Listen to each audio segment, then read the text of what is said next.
Hello dear friends, എല്ലാവർക്കും toss അക്കാദമിയിലേക്ക് സ്വാഗതം. Okay, അപ്പോൾ നമ്മുടെ കേറ്ററ്റിന്റെ എക്സാം അടുത്തിരിക്കുകയാണ്. അപ്പോൾ നമുക്കറിയാം കേറ്ററ്റിന്റെ പാർട്ട് ഇംഗ്ലീഷിന് ഏകദേശം 30 മാർക്കുകളുടെ ചോദ്യങ്ങൾ നമുക്ക് ഇംഗ്ലീഷ് ഗ്രാമറിന്റെ പോർഷനിൽ നിന്ന് വരാറുണ്ട്. അതിൽ ഏകദേശം ഒരു 8-10 മാർക്കിന്റെ ചോദ്യങ്ങൾ പാസേജ് ആയിട്ട് ബന്ധപ്പെട്ടുള്ള ചോദ്യങ്ങളായിരിക്കും. അതിനുശേഷം വരുന്നത് ഇംഗ്ലീഷ് ഗ്രാമറുമായിട്ട് റിലേറ്റ് ചെയ്തിട്ടുള്ള ചോദ്യങ്ങളായിരിക്കും. ഓക്കെ, അപ്പോൾ അതിന് വേണ്ടിയിട്ട് നമ്മളൊരു റാപ്പിഡ് റിവിഷൻ ക്ലാസ് ആണ് ഇന്ന് ഉദ്ദേശിക്കുന്നത്. അപ്പോൾ അതിനകത്ത് നമ്മൾ പ്രധാനപ്പെട്ട ടോപ്പിക്കുകളൊക്കെ കവർ ചെയ്യുന്നതായിരിക്കും. പ്രധാനപ്പെട്ട ടോപ്പിക്കുകൾ ജസ്റ്റ് ഒന്ന് ഓടിച്ച് എല്ലാവർക്കും ഒന്ന് റിവൈസ് ചെയ്യുക എന്നുള്ള ഒരു ഉദ്ദേശത്തോടു കൂടിയാണ് നമ്മൾ ഇന്നത്തെ വീഡിയോ ചെയ്യുന്നത്. ഓക്കെ, അപ്പോൾ നമുക്ക് നമ്മുടെ റിവിഷനിലേക്ക് കിടക്കാം. ആദ്യമായിട്ട് നമ്മൾ ആർട്ടിക്കിൾസ് എന്ന് പറയുന്ന ആ സെക്ഷനും അതുമായിട്ട് ബന്ധപ്പെട്ട പ്രധാനപ്പെട്ട റൂളുകളുമാണ് നോക്കുന്നത്. ഓക്കെ, അപ്പൊ നമ്മൾ ആദ്യമായിട്ട് നോക്കുന്നത് ആർട്ടിക്കിൾസ് എന്ന് പറയുന്ന ടോപ്പിക്കിനെ കുറിച്ചാണ്. ആർട്ടിക്കിൾസ് എന്ന് പറയുമ്പോൾ നമുക്ക് പ്രധാനമായിട്ടും രണ്ട് ആർട്ടിക്കിളുകളാണ് പറയുന്നത്, definite article and indefinite article. അപ്പോൾ ഇൻഡെഫിനിറ്റ് ആർട്ടിക്കിളിൽ നമ്മൾ പറയുന്നത് ഏതൊക്കെയാണ്? എ ആൻഡ് ആൻ, എയും ആനുമാണ് വരുന്നത്. ഇനി ഡെഫിനിറ്റ് ആർട്ടിക്കിൾ ആയിട്ട് ദ, എന്തെങ്കിലും കാര്യങ്ങളെ സ്പെസിഫൈ ചെയ്ത് പറയാനാണ് നമ്മൾ സാധാരണ രീതിയിൽ ദ ഉപയോഗിക്കാം. ഇനി ആൻ എന്ന് പറയുന്ന ഇൻഡെഫിനിറ്റ് ആർട്ടിക്കിളിന്റെ യൂസേജ് വരുന്നത് എവിടെയൊക്കെയാണ്? ഇത്ര മാത്രം പഠിച്ചാൽ മതി, കൂടുതലൊന്നും നിങ്ങൾ നോക്കണ്ട. എ, ഇ, ഐ, ഒ, ആ എന്നീ സൗണ്ടുകൾ വരുന്നതിന് പിന്നിൽ നമ്മൾ എപ്പോഴും ആൻ യൂസ് ചെയ്യും. എ, ഇ, ഐ, ഒ, ആ എന്നീ സൗണ്ട് വന്നു കഴിഞ്ഞാൽ അതിന് പിന്നിൽ ആൻ യൂസ് ചെയ്തോളുക, കൂടുതലൊന്നും നോക്കണ്ട. ഓക്കെ, അപ്പോൾ ആദ്യമായിട്ട് നമ്മളൊരു ക്വസ്റ്റിനിലേക്ക് പോവുകയാണ്. Italy is dash European country. അപ്പോൾ ഇവിടെ ജസ്റ്റ് നോക്കുക, സൗണ്ട് വന്നിരിക്കുന്ന ഏതാണ്? ഇറ്റലി ഈസ്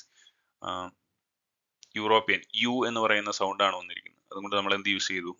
എ യൂസ് ചെയ്തു. A European country. ഇനി അടുത്തത്, he's and dash M P. അപ്പൊ ഇവിടെ വന്നിരിക്കുന്ന സൗണ്ട് മാത്രം നോക്കുക. ഇതൊരു ഷോർട്ട് ഫോം ആണ്. ഷോർട്ട് ഫോമുകൾ വന്നു കഴിഞ്ഞാലും അതിനെ നമ്മൾ പ്രൊനൗൺസ് ചെയ്ത് നോക്കുക. അപ്പോൾ വരുന്ന സൗണ്ട് ഏതാണോ അതിനനുസരിച്ച് ആർട്ടിക്കിൾ ചേർക്കുക. ഫോർ എക്സാമ്പിൾ ഇവിടെ ഒരു STD ബൂത്തോ MLA ഒക്കെ വന്നു കഴിഞ്ഞാലും എന്ത് തന്നെയാണ്, നമ്മൾ അതിനെ പ്രൊനൗൺസ് ചെയ്യുക. ഏത് സൗണ്ട് ആണോ വന്നിരിക്കുന്നത് അതിനനുസരിച്ച് ആർട്ടിക്കിൾ ചേർക്കുക. അപ്പൊ ഇവിടെ ഏത് സൗണ്ടാണ് വന്നിരിക്കുന്നത്? MP എന്ന് പറയുമ്പോൾ എ എന്ന് പറയുന്ന സൗണ്ട് അല്ലേ വന്നിരിക്കുന്നത്. അപ്പൊ നമ്മൾ ഇവിടെ എന്ത് ചേർക്കണം? ആൻ ചേർക്കണം. He's an MP. ഇനി അടുത്ത് ഗംഗ. ഗംഗ എന്ന നദിയെ കുറിച്ചാണ് ഇവിടെ പറഞ്ഞിരിക്കുന്നത്. നമ്മൾ വിട്ടുപോയതാണ്, അപ്പൊ അത് നോട്ട് ചെയ്യാം. Ganga is dash, Ganga is A sacred river എന്നാണ് ഇവിടെ പറഞ്ഞിരിക്കുന്നത്. അപ്പോൾ വാട്ടർ റിസോഴ്സുകൾക്ക് മുന്നിൽ നമ്മൾ ദ യൂസ് ചെയ്യും. അപ്പോൾ അതുകൊണ്ട് the Ganga is A sacred river എന്നായിരിക്കും പറയുക. അപ്പോൾ അത് മനസ്സിലാക്കിയിരിക്കുക. വാട്ടർ റിസോഴ്സിന് മുന്നിൽ നമ്മൾ ദ യൂസ് ചെയ്യും. എന്നാൽ സിംഗിൾ ലേക്കുകളെ കുറിച്ച് പറയുന്ന ലേക്കുകൾക്ക് മുന്നിൽ നമ്മൾ ആർട്ടിക്കിൾ യൂസ് ചെയ്യാറില്ല എന്നുള്ള കാര്യം കൂടി ജസ്റ്റ് ഒന്ന് ഓർത്തിരിക്കാം.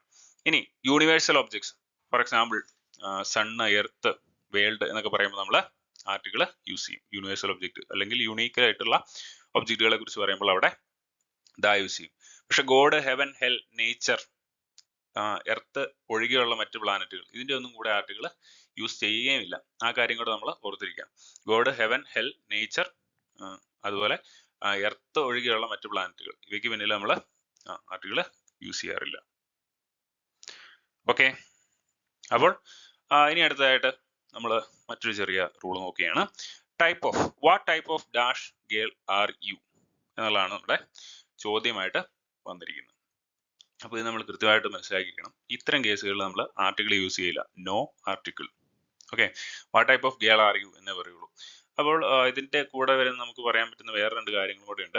Type of, sort of, kind of. Type of, sort of, kind of. ഇതിന് ശേഷം നമ്മൾ എന്ത് യൂസ് ചെയ്യില്ല? നോ ആർട്ടിക്കിൾ യൂസ് ചെയ്യില്ല. അപ്പോൾ ആ കാര്യം കൃത്യമായിട്ട് ഓർത്തിരിക്കുക. What type of girl are you എന്നേ ചോദിക്കുള്ളൂ. അപ്പോൾ ഓപ്ഷനിൽ ചിലപ്പം എ ഒക്കെ കാണും, എ ആൻഡ് ദ കാണും. അപ്പോൾ നമ്മൾ ഓർത്തിരിക്കുക, നോ ആർട്ടിക്കിൾ യൂസ് ചെയ്യില്ല. Type of, sort of, kind of എന്നിവയ്ക്ക് ശേഷം. ഇനി അടുത്ത്, the college is affiliated to dash Kerala university. Dash Kerala university. അപ്പോൾ ഇവിടെയും നോ ആർട്ടിക്കിൾ ആണ്. എന്തുകൊണ്ടാണ്? ഒരു വ്യക്തിയുടെയോ സ്ഥലത്തിന്റെയോ പേരിൽ തുടങ്ങുന്ന വിദ്യാഭ്യാസ സ്ഥാപനങ്ങളാണെങ്കിൽ അവിടെ നമ്മൾ ആർട്ടിക്കിൾ യൂസ് ചെയ്യില്ല. ക്ലിയർ ആണല്ലോ? അപ്പോൾ ആ കാര്യം നമ്മൾ മനസ്സിലാക്കിയിരിക്കണം. അപ്പോൾ ഇവിടെ MG യൂണിവേഴ്സിറ്റി എന്നാണ് പറയുന്നെങ്കിലോ, MG യൂണിവേഴ്സിറ്റി എന്ന് പറയുമ്പോൾ ഷോർട്ട് ഫോം ആണ് അല്ലെ. ഷോർട്ട് ഫോം പറയുന്ന കേസുകളിൽ നമുക്ക് ദ ഉപയോഗിക്കാം. ഓക്കെ, ക്ലിയർ ആണല്ലോ? അപ്പൊ അങ്ങനെയായിരിക്കും ഈ കേസുകൾ വരിക. എന്നാൽ ഒരു വ്യക്തിയുടെയോ സ്ഥലത്തിന്റെ പേരിലാണ് തുടങ്ങുന്നതെങ്കിൽ ആർട്ടിക്കിൾ യൂസ് ചെയ്യില്ല. ഇവിടെ കേരള യൂണിവേഴ്സിറ്റി എന്ന് പറയുമ്പോൾ ഒരു സ്ഥലമല്ലേ പറഞ്ഞിരിക്കുന്നത്, അതുകൊണ്ട് ആർട്ടിക്കിൾ യൂസ് ചെയ്യുന്നില്ല. ഓക്കെ ആണല്ലോ? ഓക്കെ, ഇനി അടുത്ത്, dash honesty is the best policy. Honesty എന്നാണോ ഓണസ്റ്റി എന്നാണോ പറയുന്നത്? ഇവിടെ H സൈലന്റ് ആണ്, O എന്ന് പറയുന്ന സൗണ്ട് ആണ് വന്നിരിക്കുന്നത്. എന്ന് പറഞ്ഞുകൊണ്ട് നമുക്ക് ഇവിടെ ആൻ ചേർക്കാൻ പറ്റുമോ? ഇല്ല. പക്ഷെ അതെന്തുകൊണ്ടാണ്? ഇതൊരു ഗുണനാമമാണ്, ഇതൊരു അബ്സ്ട്രാക്ട് നൗൺ ആണ്. എന്തെങ്കിലും ഗുണനാമങ്ങൾ വരുന്ന കേസുകളിൽ അബ്സ്ട്രാക്ട് നൗൺസിനെ കുറിച്ച് പറയുമ്പോൾ നമ്മൾ ഒരിക്കലും ആർട്ടിക്കിൾ യൂസ് ചെയ്യാൻ പാടില്ല. Dash honesty is the best policy എന്നേ പറയുള്ളൂ. ആൻ ഓണസ്റ്റി എന്നോ ദാ ഓണസ്റ്റി എന്നൊന്നും പറയാൻ പാടില്ല. അപ്പോൾ ഈ ഒരു വ്യത്യാസം കൂടെ നമ്മൾ മനസ്സിലാക്കിയിരിക്കണം. പക്ഷേ അവർ എന്ന് പറയാണ്, ഫോർ എക്സാമ്പിൾ ആൻ അവർ എന്നായിരിക്കും പറയുക. ഇനി അൻ എയർ എന്നായിരിക്കും പറയുക. എയർ HEIR, എയർ എന്ന് പറഞ്ഞാൽ എന്താണ് അർത്ഥം? അനന്തരാവകാശി എന്നുള്ള അർത്ഥത്തിലാണ് നമ്മൾ പറയുക അല്ലെ. ഇനി അതുപോലെ എപ്പോഴും സ്ഥിരമായിട്ട് VC ചോദിക്കുന്ന ആർട്ടിക്കിളിന്റെ ഭാഗത്ത് നിന്ന് ചോദിക്കുന്ന ഒരു ക്വസ്റ്റ്യൻ ആണ് ഇയർ. ഇയറിന് പിന്നിൽ വരുന്ന ആർട്ടിക്കിൾ എന്താണ്? നമ്മൾ ഇയറിനെ പ്രൊനൗൺസ് ചെയ്യുമ്പോൾ ഇയർ എന്നാണ് പ്രൊനൗൺസ് ചെയ്യുന്നത് നമ്മൾ ചിലപ്പോൾ വിചാരിക്കും. അങ്ങനെയല്ല, ഇയർ എന്നാണ് പ്രൊനൗൺസ് ചെയ്യുന്നത്. അപ്പോൾ വന്നിരിക്കുന്ന സൗണ്ട് ഏതാണ്? യാ എന്ന് പറയുന്നത്, ഇ എന്ന് പറയുന്ന സൗണ്ട് ആണ് വന്നിരിക്കുന്നത്. അതുകൊണ്ട് ഇയർ എന്നായിരിക്കും നമ്മൾ എപ്പോഴും പറയുക. അപ്പോൾ ആ വ്യത്യാസം കൃത്യമായിട്ട് മനസ്സിലാക്കിയിരിക്കുക. ഇയർ എന്നായിരിക്കും പറയുക. ഓക്കെ, അപ്പോൾ ആർട്ടിക്കിൾസ് പ്രധാനമായിട്ടും വരുന്ന കാര്യങ്ങളാണ് നമ്മളൊന്ന് കവർ ചെയ്തിരിക്കുന്നത്. അപ്പൊ ഇനി നമുക്ക് അടുത്ത ഒരു ടോപ്പിക്കിലേക്ക് പോവാം. ഓക്കെ, അപ്പോൾ അടുത്തതായിട്ട് നമ്മൾ ക്വസ്റ്റ്യൻ ടാഗിനെ കുറിച്ചാണ് നോക്കാൻ പോകുന്നത്. ക്വസ്റ്റ്യൻ ടാഗിനെ കുറിച്ച് പറയുകയാണെങ്കിൽ ക്വസ്റ്റ്യൻ ടാഗിന്റെ ഏറ്റവും മെയിൻ ആയിട്ടുള്ള ഇമ്പോർട്ടന്റ് ആയിട്ടുള്ള റൂൾ എന്ന് പറഞ്ഞു കഴിഞ്ഞാൽ, പോസിറ്റീവ് സെന്റൻസ് ആണെങ്കിൽ നമ്മൾ എന്ത് ഉപയോഗിക്കണം? പോസിറ്റീവ് സെന്റൻസ് ആണ് വരുന്നതെങ്കിൽ നെഗറ്റീവ് ടാഗ് ഉപയോഗിക്കണം. ഇനി നെഗറ്റീവ് സെന്റൻസ് ആണ് വരുന്നതെങ്കിൽ പോസിറ്റീവ് ടാഗ് ഉപയോഗിക്കണം. ഇതാണ് ബേസിക് ആയിട്ടുള്ള ക്വസ്റ്റ്യൻ ടാഗിന്റെ റൂൾ എന്ന് പറയുന്നത്. അപ്പോൾ അത് നമ്മൾ കൃത്യമായിട്ട് ഒന്ന് മനസ്സിൽ വെക്കാം. അപ്പോൾ നമ്മൾ കൂടുതൽ എക്സ്പ്ലനേഷൻസിലേക്ക് ഒന്നും പോകുന്നില്ല, ഡയറക്റ്റ് ആയിട്ട് ക്വസ്റ്റ്യൻസ് തന്നെയാണ് മെയിൻ ആയിട്ടുള്ള. കൂടുതൽ ഡൗട്ടുകൾ വരാൻ ചാൻസ് ഉള്ള ഏരിയയിൽ നിന്നുള്ള ചില ക്വസ്റ്റ്യൻസ് ഒന്ന് വർക്ക്ഔട്ട് ചെയ്ത് നോക്കിയാണ്. അപ്പോൾ ആദ്യമായിട്ട് ഐ ആം ഇൻഡീഡ് ലക്കി എന്ന് പറഞ്ഞൊരു സെന്റൻസ് വരികയാണ്. അപ്പോൾ നമ്മൾ എങ്ങനെ ഇതിന് ആൻസർ എഴുതും? ഓക്കെ, അപ്പോൾ എന്തായിരിക്കും ഇതിന് ഉത്തരമായിട്ട് വരിക? അപ്പോൾ ഈ സെന്റൻസ് പോസിറ്റീവ് ആണോ നെഗറ്റീവ് ആണോ നമുക്ക് മനസ്സിലാക്കണം. ഐ ആം ഇൻഡീഡ് ലക്കി എന്ന് പറഞ്ഞാൽ അർത്ഥം എന്താണ്? ഇൻഡീഡ് എന്ന് പറഞ്ഞാൽ തീർച്ചയായും എന്നാണ് അർത്ഥം. അപ്പോൾ സെന്റൻസ് പോസിറ്റീവ് ആണ്. അപ്പോൾ ഓർത്തിരിക്കുക, ഐ ആം കൂട്ടി ഒരു പോസിറ്റീവ് സെന്റൻസ് വരികയാണെങ്കിൽ എപ്പോഴും ടാഗ് എന്തായിരിക്കും? ആറിൻറ്റ് ഐ ആയിരിക്കും കേട്ടോ. കൂടുതലൊന്നും ആലോചിക്കണ്ട. ഐ ആം കൂട്ടി ഒരു പോസിറ്റീവ് സെന്റൻസ് വരികയാണെങ്കിൽ ടാഗ് ആറിൻറ്റ് ആയിരിക്കും. കൂടുതൽ നിങ്ങളൊന്നും സംശയിക്കാൻ നിൽക്കണ്ട. ഇനി മറ്റൊരു എക്സാമ്പിൾ പറയുകയാണ്, ഐ ആം നോട്ട് ലേറ്റ്. ഇതിന്റെ ടാഗ് എന്തായിരിക്കും? I am not late ആമൈ. ഇത് ഐ ആം കൂട്ടി വന്ന ഒരു നെഗറ്റീവ് സെന്റൻസ് ആണ്. നെഗറ്റീവ് സെന്റൻസ് വരുമ്പോൾ നമുക്ക് ആമൈ ഉപയോഗിക്കാം. പക്ഷെ പോസിറ്റീവ് സെന്റൻസ് ആണെങ്കിൽ എപ്പോഴും ആറിൻറ്റ് ആയിരിക്കും വരിക. ഐ ആം കൂട്ടി ഒരു പോസിറ്റീവ് സെന്റൻസ് വരികയാണെങ്കിൽ എപ്പോഴും ടാഗ് ആറിൻറ്റ് ആയിരിക്കും. അപ്പോൾ ആ കാര്യം നമ്മൾ കൃത്യമായിട്ട് മനസ്സിലാക്കിയിരിക്കുക. ഓക്കെ, ഇനി അടുത്ത question, the captain has arrived എന്ന് പറഞ്ഞൊരു ക്വസ്റ്റ്യൻ വന്നിരിക്കുകയാണ്. അപ്പോൾ ഇവിടെ ഹാസ് കഴിഞ്ഞിട്ട് മെയിൻ വെർബായിട്ട് അറൈവ്ഡ് ഉണ്ട്. ഹാസ് ഇവിടെ ഒരു ഓക്സിലറി വെർബ്, ഒരു സഹായക ക്രിയയാണ്. അപ്പോൾ നമ്മൾ ഇവിടെ എങ്ങനെ എഴുതും? ഹാസിന്റെ ഹി എന്നായിരിക്കും ഇവിടെ എന്ത് വരിക? ഹാസിന്റെ ഹി എന്നായിരിക്കും ക്വസ്റ്റ്യൻ ടാഗ് വരിക. അപ്പോൾ ഹാസ് എന്ന് പറയുന്ന ഓക്സിലറി വെർബ് ഉണ്ട്, പോസിറ്റീവ് സെന്റൻസ് ആണ്. അപ്പോൾ അതുകൊണ്ട് നമ്മൾ നെഗറ്റീവ് ആയിട്ടുള്ള ടാഗ് എഴുതി, ഹാസിന്റെ ഹി. ഓക്കെ, ഇനി അടുത്ത്, he had bread and butter four breakfast. അപ്പൊ ഈ സെന്റൻസ് ശ്രദ്ധിക്കുമ്പോൾ നമുക്കിവിടെ സഹായക ക്രിയ മെയിൻ വെർബ് ഉണ്ടോ, അതോ ഒറ്റ വെർബ് മാത്രമേ ഇവിടെ വന്നിട്ടുള്ളൂ? ഹാഡ് എന്ന് പറയുന്ന ഒരു വെർബ് മാത്രമേ വന്നിട്ടുള്ളൂ. He had bread and butter four breakfast. Bread and butter എന്ന് പറയുന്ന ഒരു ക്രിയ ആണോ? അല്ല. അപ്പൊ ഇവിടെ ഒറ്റ വെർബ് മാത്രമേ ഉള്ളൂ. ഹാഡ് എന്ന് പറയുന്ന ഒരു വെർബ് ഓക്സിലറി വെർബ് ആണ്, പക്ഷെ അത് ഇവിടെ മെയിൻ വെർബ് ആയിട്ടാണ് പ്രവർത്തിക്കുന്നത്. അപ്പൊ നമ്മൾ ഇതിനെ സ്പ്ലിറ്റ് ചെയ്ത് വേണം എഴുതാൻ. അപ്പൊ ഇതിന്റെ സ്പ്ലിറ്റിംഗ് നമ്മൾ കൃത്യമായിട്ട് മനസ്സിലാക്കിയിരിക്കണം. ഹാസിനെ എങ്ങനെയാണ് സ്പ്ലിറ്റ് ചെയ്യുന്നത്? ഹാസ് എന്ന് പറഞ്ഞു കഴിഞ്ഞാൽ ഡസ് പ്ലസ് ഹാവ് ആണ് ഹാസ്. അപ്പൊ ഇതെല്ലാം ഹാവിന്റെ ഫോമുകളാണ് കേട്ടോ ഇതെല്ലാം. ഇനി ഹാവ് ആണെങ്കിലോ, ഹാസ് എന്ന് പറഞ്ഞു കഴിഞ്ഞാൽ ഡസ് പ്ലസ് ഹാവ് ആണെന്ന് നമ്മൾ പറഞ്ഞു. ഇനി ഹാവ് എന്ന് പറയുന്നത് ഡു പ്ലസ് ഹാവ് ആണ്. ഇനി ഹാഡ് എന്ന് പറയുന്നതോ, ഹാഡ് എന്ന് പറഞ്ഞു കഴിഞ്ഞാൽ ഡിഡ് പ്ലസ് ഹാവ് ആണ്. പാസ്റ്റ് ടെൻസിലാണ് നമ്മൾ ഡിഡ് അല്ലെങ്കിൽ ഹാഡ് ഉപയോഗിക്കുന്നത്. അപ്പോൾ ഇതാണ് ഇതിന്റെ സ്പ്ലിറ്റിംഗ് എന്ന് പറയുന്നത്. ഹാസ് എന്ന് പറഞ്ഞു കഴിഞ്ഞാൽ ഡസ് പ്ലസ് ഹാവ്, സിംഗുലർ ആയിട്ടുള്ള കേസുകളിലാണ് നമ്മൾ ഡസ് പ്ലസ് ഹാവ് ഉപയോഗിക്കുന്നത്. ഇനി have do plus have, present ടെൻസിലെ പ്ലൂറൽ ആയിട്ടുള്ള കാര്യങ്ങൾക്കാണ് നമ്മൾ ഹാവ് ഉപയോഗിക്കുന്നത്. ഡു പ്ലസ് ഹാവ് ആണ് ഹാവ്. ഇനി ഹാഡിനെ സ്പ്ലിറ്റ് ചെയ്യുമ്പോൾ എങ്ങനെയാണ്? ഡിഡ് പ്ലസ് ഹാവ് ആയിരിക്കും വരിക. അപ്പൊ ഇവിടെ നമ്മുടെ ക്വസ്റ്റ്യനിലേക്ക് വരികയാണെങ്കിൽ he had bread and butter four breakfast എന്ന് പറയുമ്പോൾ ഇവിടെ നമ്മൾ ഹാഡിനെ സ്പ്ലിറ്റ് ചെയ്തിട്ട് വേണം എന്തെഴുതാൻ? ക്വസ്റ്റ്യൻ ടാഗ് എഴുതാനായിട്ട്. അപ്പൊ എങ്ങനെയായിരിക്കും വരിക? സെന്റൻസ് പോസിറ്റീവ് ആണോ? പോസിറ്റീവ് സെന്റൻസ് ആണ്. അപ്പോൾ ഡിഡിന്റ് ഹി എന്നായിരിക്കും ഇവിടെ ഉത്തരം വരിക. ഓക്കെ, അപ്പൊ ഇവിടെ ഹാർഡിന് വരെ ഹാസ് ആയിരുന്നു നമ്മൾ എന്ത് എഴുതും? ഡസന്റ് ഹി എന്ന് എഴുതും. ക്ലിയർ ആണല്ലോ? ഓക്കെ, ഹാവ് ആണെങ്കിലോ, ഹാവ് വരുന്ന കേസുകളിൽ ഡോണ്ട് ഹി എന്ന് എഴുതും. ക്ലിയർ ആണല്ലോ. അപ്പൊ അങ്ങനെയായിരിക്കും ഇതിന്റെ വ്യത്യാസം വരിക. ഇനി പെട്ടെന്ന് പഠിക്കാവുന്ന മറ്റൊരു കേസാണ് ലെറ്റസ്. ലെറ്റസിന്റെ കൂടെ നമ്മൾ എപ്പോഴും ടാഗായിട്ട് ഉപയോഗിക്കുക എന്തായിരിക്കും? ഷാൾ ബി ആയിരിക്കും. ലെറ്റസ് കൂടെ നമ്മൾ എപ്പോഴും ടാഗായിട്ട് ഉപയോഗിക്കുക ഷാൾ ബി ആയിരിക്കും. ക്ലിയർ ആണല്ലോ. ഇനി അടുത്ത് ഡോണ്ട് മേക്ക് നോയ്സ്. ഇതൊരു ഡോണ്ട് മേക്ക് നോയ്സ്, ശബ്ദം ഉണ്ടാക്കരുത് എന്ന് പറഞ്ഞു കഴിഞ്ഞാൽ അതൊരു ഇമ്പരറ്റീവ് സെന്റൻസ് ആണ്. ഇമ്പരറ്റീവ് സെന്റൻസ് എന്ന് പറഞ്ഞാൽ എന്താണ്? ഒരു കമാൻഡ് അല്ലെങ്കിൽ റിക്വസ്റ്റ് രൂപേണയുള്ള സെന്റൻസുകളെയാണ് നമ്മൾ ഇമ്പരറ്റീവ് സെന്റൻസ് എന്ന് പറയുക. അപ്പോൾ ഇതിന്റെ ടാഗ് ഇമ്പരറ്റീവ് സെന്റൻസിൽ നമ്മൾ ടാഗായിട്ട് സാധാരണ ഉപയോഗിക്കുക വില്യു ആണ്. വില്യു. ഓക്കെ, വില്യു ആണ് ഉപയോഗിക്കുക. ഇനി ഫോഴ്സ്ഫുൾ ആയിട്ടുള്ള റിക്വസ്റ്റ് ആണെങ്കിൽ വോണ്ട് യു ഒക്കെ ഉപയോഗിക്കാം. പക്ഷെ അതിന് ഇച്ചിരി കൺഫ്യൂസിങ് ആയിട്ടുള്ള ഒരു ഇതാണ്. എങ്കിലും നമ്മൾ മേജറായിട്ട് നമ്മൾ ഇമ്പരറ്റീവ് സെന്റൻസിൽ വില്യു ആണ് ടാഗായിട്ട് ഉപയോഗിക്കുക. അപ്പോൾ ഇതൊരു ഇമ്പരറ്റീവ് സെന്റൻസ് ആണെന്ന് നമുക്ക് മനസ്സിലാക്കാൻ സാധിക്കണം കേട്ടോ. ഡോണ്ട് മേക്ക് നോയ്സ് എന്ന് പറഞ്ഞാൽ അതൊരു ഇമ്പരറ്റീവ് സെന്റൻസ് ആണെന്ന് മനസ്സിലാക്കി നമ്മൾ അതിനനുസരിച്ച് ഉത്തരം എഴുതുക. അപ്പോൾ ഇമ്പരറ്റീവ് സെന്റൻസിന് നമ്മൾ സാധാരണയായിട്ട് ഉപയോഗിക്കുന്ന ടാഗുകൾ ഏതൊക്കെയാണ്? വില്യു, വില്യു ഉപയോഗിക്കാം, വോണ്ട് യു ഉപയോഗിക്കാം. അതുപോലെ ഒരു അക്ഷമയോടുകൂടി പറയുന്ന കേസുകളിൽ നമുക്ക് കാണ്ട് യുയും ഉപയോഗിക്കാം. കാണ്ട് യു. ഓക്കെ, അപ്പോൾ മെയിനായിട്ടും വില്യു ആണ് ഇമ്പരറ്റീവ് സെന്റൻസുകളുടെ ടാഗായിട്ട് വരുന്നത് എന്നുള്ള കാര്യം ഓർത്തിരിക്കാം. ഓക്കെ, ഇനി അടുത്ത് few candidates attended the exam. അടുത്ത ക്വസ്റ്റ്യൻ ആണ് few candidates attended the exam. അപ്പൊ ഇവിടെ ഫ്യൂ എന്ന് പറഞ്ഞു കഴിഞ്ഞാൽ നമ്മൾ പറയും കുറച്ച്. കുറച്ച് എന്നുള്ള അർത്ഥം ഉണ്ടോ ഫ്യൂക്ക്? ഇവിടെ ഫ്യൂ എന്ന് പറഞ്ഞു കഴിഞ്ഞാൽ ഒന്നുമില്ല എന്നുള്ള അർത്ഥമാണ്. അപ്പൊ ഫ്യൂ കണ്ടു കഴിഞ്ഞാൽ നമ്മളതൊരു നെഗറ്റീവ് സെന്റൻസ് ആണെന്ന് മനസ്സിലാക്കണം ക്വസ്റ്റ്യൻ ടാഗുമായി ബന്ധപ്പെട്ട ചോദ്യങ്ങൾ ചെയ്യുമ്പോൾ. Few candidates attended the exam. Okay, അപ്പൊ ഇതൊരു എന്ത് സെന്റൻസ് ആണ്? നെഗറ്റീവ് സെന്റൻസ് ആണ്. അപ്പൊ നമുക്ക് ഇവിടെ ടാഗ് പോസിറ്റീവ് ടാഗ് വേണം ഉപയോഗിക്കാൻ. Few candidates attended the exam. ഇവിടെ വെർബായിട്ട് ഏതാ ഉള്ളത്? വെർബായിട്ട് ആകെക്കൂടി അറ്റൻഡഡ് എന്ന് പറയുന്ന ഒരു വെർബ് മാത്രമേ ഉള്ളൂ. സഹായക ക്രിയ ഏതെങ്കിലും ഉണ്ടോ? Few candidates attended the exam ഇല്ല. ആകെക്കൂടി ഒരു വെർബേ ഉള്ളൂ. അപ്പൊ നമ്മൾ ഇതിനെ സ്പ്ലിറ്റ് ചെയ്ത് വേണം എഴുതാൻ. അപ്പൊ അറ്റൻഡഡിനെ എങ്ങനെ നമുക്ക് സ്പ്ലിറ്റ് ചെയ്യാം? ഡിഡ് പ്ലസ് അറ്റൻഡ് ആണ് എന്ത്? അറ്റൻഡഡ്. അപ്പൊ എന്തായിരിക്കും ഇവിടെ ഉത്തരം വരിക? അത് നമ്മൾ പറഞ്ഞിരുന്നു സെന്റൻസ് നെഗറ്റീവ് ആണ്, അതുകൊണ്ട് ടാഗ് പോസിറ്റീവ് ആണ്. അപ്പൊ നമ്മൾ എങ്ങനെയായിരിക്കും എഴുതുക? Did they. ഡിഡ് ദേ എന്നായിരിക്കും ടാഗ് എഴുതുക. ഓക്കെ, അപ്പോൾ ആ കേസ് നമ്മൾ മനസ്സിലാക്കിയിരിക്കണം. ഫ്യൂ. അതുപോലെ ലിറ്റിലിന്റെ കേസിലൊക്കെ ആണെങ്കിലും ഇങ്ങനെ തന്നെയാണ് വരിക. ലിറ്റിൽ എന്ന് പറഞ്ഞാൽ എന്താണ് അർത്ഥം? ലിറ്റിൽ എന്ന് പറഞ്ഞാൽ ഒന്നുമില്ല എന്നാണ് അർത്ഥം. എ ലിറ്റിൽ എന്ന് പറഞ്ഞാൽ കുറച്ച്, എ ഫ്യൂ എന്ന് പറഞ്ഞാൽ കുറച്ച്. ഓക്കെ, അപ്പൊ ആ അർത്ഥം കൂടെ നമുക്കൊന്ന് മനസ്സിലാക്കിയിരിക്കാൻ പറ്റണം. അപ്പൊ ഈ സെന്റൻസുകൾ പോസിറ്റീവ് ആണോ നെഗറ്റീവ് ആണോ എന്ന് കണ്ടുപിടിക്കാൻ അതിനെക്കുറിച്ചുള്ള ഒരു അവയർനെസ് നമ്മളെ സഹായിക്കും. ഇനി അതുപോലെ നെഗറ്റീവ് മീനിങ്ങൾ വരുന്ന പല സെന്റൻസുകളും ഉണ്ട്. Seldom. Seldom. Barking dog seldom bite എന്ന് പറഞ്ഞാൽ അർത്ഥം എന്താണ്? കുരയ്ക്കുന്ന പട്ടി കടിക്കില്ല. അപ്പൊ ഈ സെൽഡം എന്ന് പറയുന്ന വേർഡൊക്കെ കണ്ടു കഴിഞ്ഞാൽ ആ സെന്റൻസ് നെഗറ്റീവ് ആണെന്ന് മനസ്സിലാക്കാൻ പറ്റണം.